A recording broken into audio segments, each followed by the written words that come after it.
আসসালামু আলাইকুম। কোরআন উইকলি আমি আপনাদের সাথে একটা আয়াত শেয়ার করব এবং এটির সূক্ষ্মদর্শিতা নিয়ে আলোচনা করব, যেটি কোরআনের 17তম সূরা বনী ইসরাঈলের 32 নম্বর আয়াত।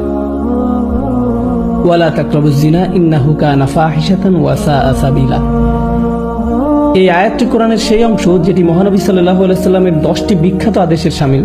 কিছু সাহাবী বলছেন এটি হচ্ছে মুসা আলাইহিস সালামকে দেয়া শিক্ষার মূলনীতিগুলোর অংশ। আবার মজার ব্যাপার হচ্ছে এই আয়াতটি যে সূরাতে, তার নাম হচ্ছে বনী ইসরাঈল, ইসরায়েলের সন্তানগণ। যাই হোক, এই বিশেষ আয়াতে আল্লাহ বলছেন তোমরা জিনা বা ব্যভিচারের নিকটবর্তী হও না, এটির ধারে কাছেও যেও না। তিনি এটা বলেননি লা তাজিনু, তোমরা ব্যভিচার করো না, ব্যভিচার করতে যেও না। তিনি বলেছেন তোমরা এর ধারে কাছেও যাবে না। অন্যভাবে বলা যায় এটা একটা কাজ এবং অনেকগুলো ছোট ছোট আচরণ যেগুলো কাজটির দিকে নিয়ে যায়। কাজটির একটি পরিধি আছে যা চারপাশে ঘুরতে থাকে এবং আপনি কাজটির ধারে কাছেও যেতে পারবেন না। যেই সংবেদনশীলতা নিয়ে কোরআনের ভাষা আল্লাহ রাব্বুল আলামিন ব্যবহার করেছেন, আমাদেরকে সেই ভাষা বুঝতে হবে যাতে আমরা আল্লাহর বিজ্ঞতার তারিফ করতে পারি এবং বুঝতে পারি কিভাবে তিনি আমাদের পরামর্শ দিচ্ছেন যাতে আমরা সমস্যাগুলো উতরে উঠতে পারি। আল্লাহ আযজা ওয়া জাল্লা আমাদেরকে বলছেন কিছু কাজ আছে যা করা হারাম নয়। আপনি এই কাজগুলোর দিকে আঙুল উঠিয়ে বলতে পারবেন না যে এই কাজগুলো করা ভুল, কিন্তু যখন আপনি এইসব কাজে যুক্ত হয়ে পড়বেন তখন মহাকর্ষীয় ক্ষেত্রে একটা টান অনুভব করবেন, যেটা আস্তে আস্তে একটু একটু করে আপনাকে অবশেষে হারাম কাজের দিকে টেনে নিয়ে যাবে এবং অবশেষে কাজটা আপনাকে দিয়ে করাবে। আপনারা জানেন শয়তানের বিষয়ে আমরা একটা জিনিস জানি।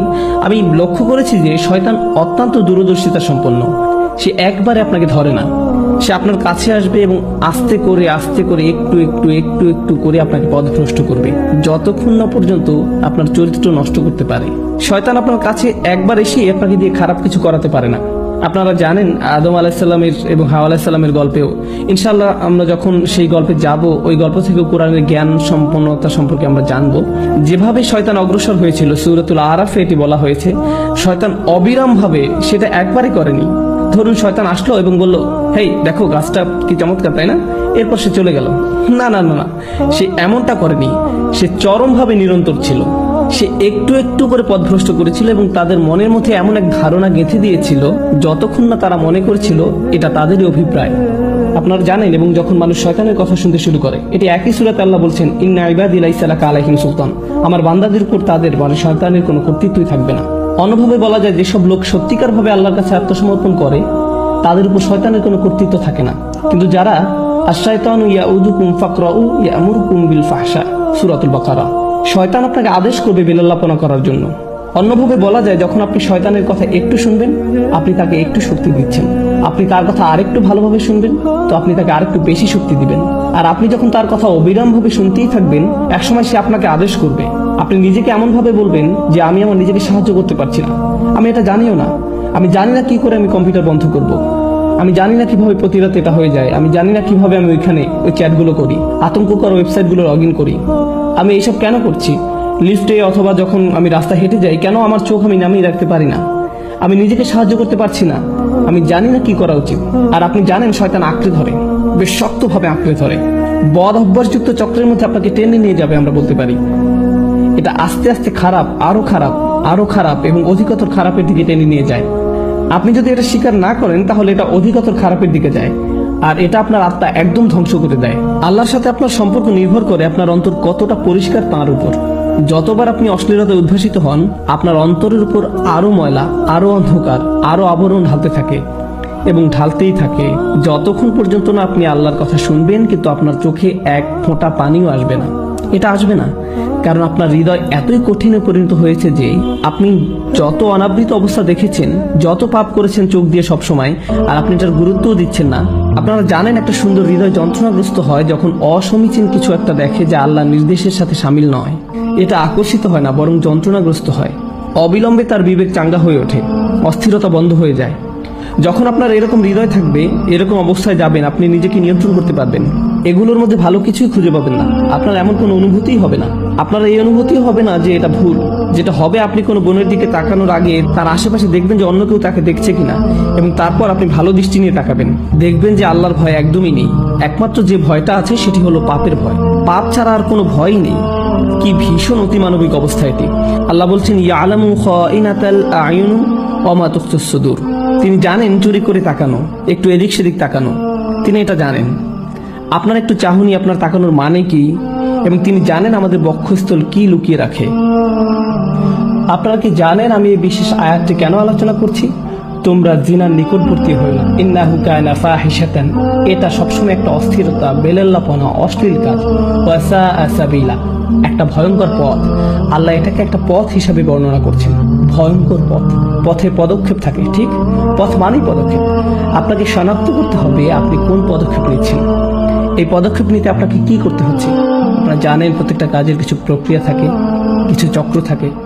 স্কুলের পরে আপনি কয়েক ঘন্টা সময় পাচ্ছেন আপনার পিতামাতা বাসায় ফেরা পর্যন্ত। আপনারা জানেন আপনি কিছু বন্ধুর সাথে ঘুরছেন যাদের কোনো মান নেই। প্রত্যেকটা সময় আপনাকে শনাক্ত করতে হবে কোন কাজগুলো আপনাকে পাপের দিকে টেনে নিয়ে যায়। আমাদের গোড়া থেকে এগুলো কেটে ফেলতে হবে। আমাদেরকে এই পথে গা ভাসিয়ে দেওয়া বন্ধ করতে হবে। ওয়া সাআ সাবিলা। আমার কাছে এই আয়াতের অসাধারণ দিকটি কি জানেন? যেভাবে এটি সম্পৃক্ত করা হয়েছে। এই আয়াতের পরে আল্লাহ তাআলা বলছেন, তোমরা মানুষ হত্যা করো না। ওয়ালা তাকতুলুন নাফসাল্লাতী হারামাল্লাহু ইল্লা বিল হক। তোমরা নির্দোষ মানুষকে হত্যা করো না। আল্লাহ জিনাকে প্রথম অপরাধ হিসাবে উল্লেখ করেছেন এবং হত্যাকে দ্বিতীয় অপরাধ হিসেবে। আপনি কি চিন্তা করতে পারছেন? আপনি মনে করেন হত্যা অনেক বড় অপরাধ, ঠিক? কিন্তু আল্লাহ বলছেন যখন আপনি অন্য মানুষের মর্যাদা লঙ্ঘন করবেন, এটি হচ্ছে ফাহশা। আপনি যখন মানুষকে নিয়ে এভাবে চিন্তা করবেন তখন আপনি নিজের এবং তার মর্যাদা লঙ্ঘন করবেন। আমরা যদি কাউকে হত্যা করি, আমরা তাকে শারীরিকভাবে হত্যা করি। আপনারা জানেন তার বেঁচে থাকার অধিকার লঙ্ঘন করি, আর ওটা হচ্ছে আত্মার হত্যা, ফাহশা। আর এটি হচ্ছে শারীরিক হত্যা, ফাতর। দুই রকমের হত্যা রয়েছে। তাই আল্লাহ তাআলা আত্মার হত্যার কথা প্রথমে বলেছেন। আমাদের সবার মান এত নিচে নেমে গিয়েছে যে একটা নতুন সিনেমা মুক্তি পেলে আপনি হয়তো অনেকগুলো ট্রেলার দেখে ফেলেছেন আর নিজেকে বলছেন, এখানে মাত্র একটা খারাপ দৃশ্য আছে। ব্যাপার না, এটি একটি PG-13। যেটা আগে PG-13 হওয়ার কথা ছিল, এখন সেটা PG। কাজে সবচেয়ে অশ্লীল দৃশ্য। এবং যে আত্মার মূল্য আমরা হারিয়ে ফেলেছি তার প্রতি আমাদের যত্নবান হওয়া উচিত। এটা আমাদের নামাজের উপর প্রভাব ফেলছে, দোয়ার উপর প্রভাব ফেলছে, আমাদের চরিত্রের উপর প্রভাব ফেলছে, এটা আমাদের পরিবারের উপর প্রভাব ফেলছে, এবং আমরা গুরুত্বও দিচ্ছি না। আমরা মনে করি এটাই জীবন, আমাদের সময়ের সাথে তাল মিলিয়ে চলছি। ঠিকই আছে, সবাই একই কাজ করছে, আমরা কি করতে পারি? তাই আপনি যেসব ছবি ফেসবুকে পোস্ট করছেন তার গুরুত্ব দিচ্ছেন না। আমি ফেসবুক ব্যবহার করা বন্ধ করে দিয়েছি। আমি বলছি না যে ফেসবুক ব্যবহার করা হারাম, আমি ব্যক্তিগতভাবে এটা ব্যবহার করতে পারছি না। আপনারা জানেন আমি এটা ব্যবহার করি না। আমি সামাজিকীকরণের জন্য কিছু একটা পোস্ট করলাম, কোনো ঘোষণা কিন্তু কিছু একটা শেয়ার করলাম, কিন্তু কিছু জিনিস দেখে আমি খুব মর্মাহত হয়েছি যে আপনি কিভাবে এটা করতে পারেন। আপনি একজন মুসলিম এবং কিভাবে আপনি এই ধরনের ছবি পোস্ট করতে পারেন? নিজের মর্যাদা নিজেই রাখুন, নিজের পরিবারের মর্যাদা বজায় রাখুন, নফসকে নিয়ন্ত্রণ করুন। চোখ দিয়ে তাকানো চোখের জিনা থেকে বাকি সব শুরু হয়। অন্য সবকিছু এখান থেকে শুরু, অন্য সবকিছু চোখের জিনা থেকে শুরু। ইনশাআল্লাহ তাআলা আমি আপনাদের সাথে এই বিষয়ে ছোট ছোট টুকিটাকি কোরআন থেকে এই বিষয়ের উপর কিছু সংযুক্ত আয়াতের অংশ নিয়ে আরেকদিন আলোচনা করব। কিন্তু আজকে ইনশাআল্লাহ শেষ যে জিনিসটি আলোচনা করব তা হচ্ছে ফাহশা, যার অনুবাদ হচ্ছে লজ্জাহীনতা, উত্তেজনা, অশ্লীলতা। আরবি ভাষার কিছু নিয়ম আছে যেগুলো একই রকমের, ওয়াহাস এবং ফাহাস। ওয়াহাস মানে হচ্ছে বন্যপ্রাণী, ফাহাস মানে হচ্ছে যে বন্যপ্রাণীর মতো আচরণ করে। লজ্জাহীনতা এমন একটি আচরণ হিসাবে বর্ণনা করা হয়েছে যেটি বন্যপ্রাণীর আচরণের মতো। আল্লাহ মানবকুলকে মর্যাদাবান করেছেন। আদম আলাইহিস সালামের উপর যে শাস্তি দেওয়া হয়েছিল সেটা হলো তার জামা কাপড় খুলে ফেলা হয়েছিল। আমাদের আদি পিতামাতার জামা কাপড় খুলে ফেলা হয়েছিল। এটা আল্লাহর পক্ষ থেকে একটা শাস্তি ছিল, এবং অবিলম্বে তারা বুঝতে পেরেছিলেন যে তাদের উচিত নিজেদের ঢেকে রাখা। তারা সমাজ থেকে নিজেদের ঢাকার শিক্ষা পাননি, সমাজ তাদেরকে লজ্জাহীনতার শিক্ষা দেয়নি। আপনারা জানেন আজকাল আমাদের নৃতত্ত্ববিদরা আপনাদেরকে শেখাবে যে আপনারা জানেন সমাজ আমাদেরকে জামা কাপড় দিয়েছে। এটা একটা সামাজিক যৌক্তিকতা যে আমরা ইতিহাস থেকে জামা কাপড় পরা এবং নিজেদের ঢেকে রাখার শিক্ষা পেয়েছি, কিন্তু প্রকৃতিগতভাবে আমাদের বন্যপ্রাণীর মতো থাকার কথা ছিল। আদম আলাইহিস সালাম সমাজ থেকে কিছু শিখেননি, তাকে আল্লাহ বিবেক দিয়েছিলেন, এবং যখন তার কাপড় খুলে ফেলা হয়েছিল তিনি প্রকৃতিগতভাবেই তাড়াতাড়ি নিজেকে ঢাকার চেষ্টা করেছিলেন। আমাদের আদি পিতামাতা নিজেকে ঢাকার চেষ্টা করেছিলেন। আমাদের এমন মানুষ হওয়া উচিত যেন আমরা আমাদের নিজেদের ঢেকে রাখতে পারি এবং অন্যদের দিকে না তাকিয়ে অন্যদের মর্যাদা দিতে পারি। যদিও তারা নিজেদের মর্যাদা নিজেরা রাখতে না পারে, তবু আমাদেরকেই তাদের মর্যাদা দেওয়া উচিত, কারণ ওরাও আল্লাহর সৃষ্টি। এবং আমাদের নিজেদের প্রতি সম্মিলিতভাবে মানবকুলের প্রতি বেশি সম্মান বোধ থাকতে হবে, তাদের দিকে না তাকিয়ে যেভাবে এক বন্যপ্রাণী অন্য প্রাণীর দিকে তাকায়। আল্লাহ আযজা ওয়া জাল্লা আমাদের আধ্যাত্মিকতা বৃদ্ধি করে দিন। চলতি আত্মিক সমস্যা যা আমাদেরকে চোখ নিচে নামিয়ে রাখতে দেয় না তা থেকে সুস্থ রাখুন, এবং আল্লাহ আমাদেরকে অসৎ সঙ্গ, ওই অবস্থা, ওই সব কাজে সম্পৃক্ততা যেগুলো আমাদেরকে ভয়ঙ্কর ভয়ঙ্কর পথের দিকে টেনে নিয়ে যায় তা থেকে বিরত রাখুন। আল্লাহ আযজা ওয়া জাল্লা আমাদের শুদ্ধ সুস্থ আধ্যাত্মিক জীবনের পথ পরিষ্কার করে দেন এবং সহজ করে দিন। বারাকাল্লাহু লি ওয়া লাকুম। আসসালাম।